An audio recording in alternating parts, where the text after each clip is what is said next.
Hello बच्चों, welcome to RSS classes. देखिए last class में हम जो पढ़ रहे थे बेटा वो हमने rules of debit and credit start किया था। और rules of debit and credit में हमने ट्रेडिशनल अप्रोच पढ़ ली थी। आज हम पढ़ने वाले हैं उससे आगे modern approach. Rules of debit and credit में कौन सी अप्रोच पढ़ेंगे? आज हम मॉडर्न अप्रोच पढ़ेंगे बेटा, ठीक है। चलिए, तो मॉडर्न अप्रोच में देखेंगे बेटा क्या होता है। There are 5 types of accounts. There are 5 types of accounts. There are 5 types of accounts. How many types of accounts? 5 types. इसको आप शॉर्ट में याद रखना चाहो तो लिख सकते हो CLEAR। CLEAR। C से क्या बनेगा बेटा बताओ? कैपिटल। L से क्या बनेगा सर? लायबिलिटी। E से क्या बनेगा? एक्सपेंस। A से क्या बनेगा बेटा? एसेट्स। और R से क्या बनेगा? Revenue. So this is the short form of modern approach. अब आप देख रहे होंगे कि sir there are 5 types of accounts. हमारे जो अकाउंट्स होते हैं वो इन्हीं 5 तरीके से काम करते हैं। अगर मैं बात करूं सर कैपिटल अकाउंट की, कैपिटल अकाउंट में आप देखोगे तो 2 साइड्स होती हैं, है ना।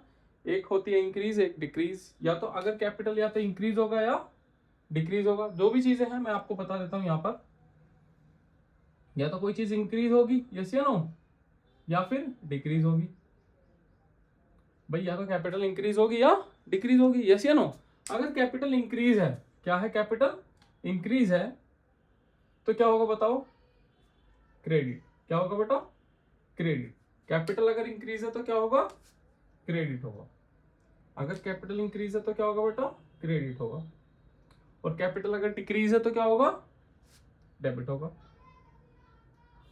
ऐसे ही अगर मैं बात करूं लायबिलिटी की, तो लायबिलिटी अगर इंक्रीज होगा तो क्या होगा बताओ? क्रेडिट।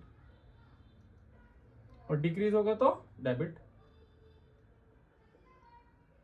एक्सपेंस अगर इंक्रीज होगा तो क्या होगा? डेबिट।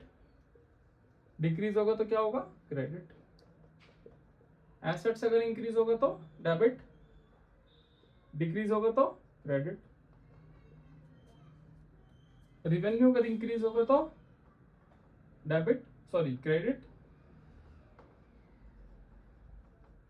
और डिक्रीज होगा तो डेबिट, है ना। ये ऊपर वाला इंक्रीज है बेटा, नीचे वाला डिक्रीज है, ठीक है। Increase decrease, increase decrease, increase decrease, increase decrease. मैं मार्क कर देता हूं। अगर इंक्रीज है और डिक्रीज है अगर, ठीक है, this is increase, this is decrease, increase decrease, increase decrease, ठीक है। अब आप देखो, ये तो हो गई बात सीधे कॉन्सेप्ट की। अगर आप इसको याद रखना चाहो तो बहुत सिंपल है। आपको बस एक लाइन याद रखनी है, क्या? अगर आपके खर्चे बढ़ते हैं तो क्या होता है? डेबिट होता है। खर्चे बढ़ते हैं तो क्या होता है? डेबिट होता है। खर्चे बढ़ते हैं तो क्या होता है? डेबिट होता है। देखो, खर्चे बढ़ रहे हैं तो डेबिट होता है ना। और खर्चे घटते हैं तो क्रेडिट होता है। अब देखो, ये जो दोनों हैं ये दोनों सेम तरीके से काम करते हैं। कौन? एक्सपेंस और एसेट्स। अगर आपके खर्चे बढ़ रहे हैं, एक्सपेंसेस बढ़ रहे हैं तो डेबिट, और एसेट्स भी बढ़ रही है तो डेबिट।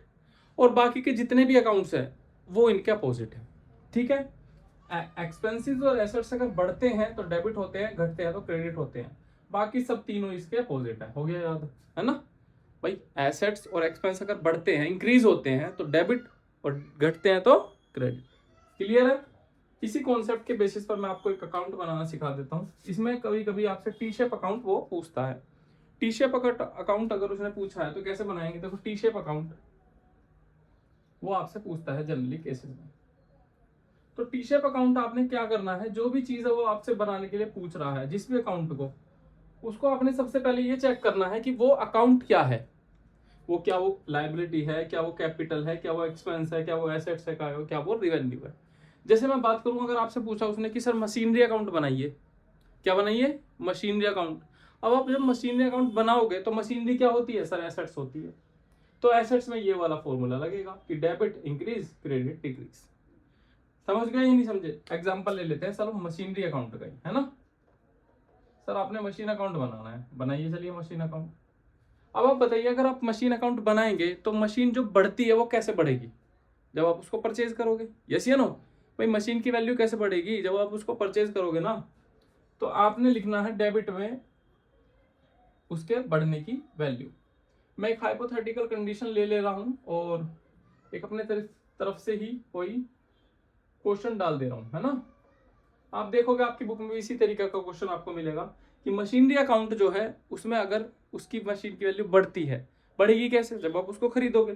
तो सपोज करिए आपने एक मशीन खरीदी है 1 लाख रुपए की, कितने की, 1 लाख की। तो लिख लो यहाँ पर टू बैंक, क्या लिखोगे, टू बैंक। अब आप कहोगे सर बैंक कहाँ से आ गया, भाई मशीन खरीदोगे पैसा दोगे ना, बताओ। तो मशीन की तो वैल्यू बढ़ गई, तो कहाँ आएगी, डेबिट साइड में। अब दिया क्या है, बैंक से पैसा, तो बैंक को लिख देंगे और यहाँ पर लिखेंगे 1 लाख रुपीज।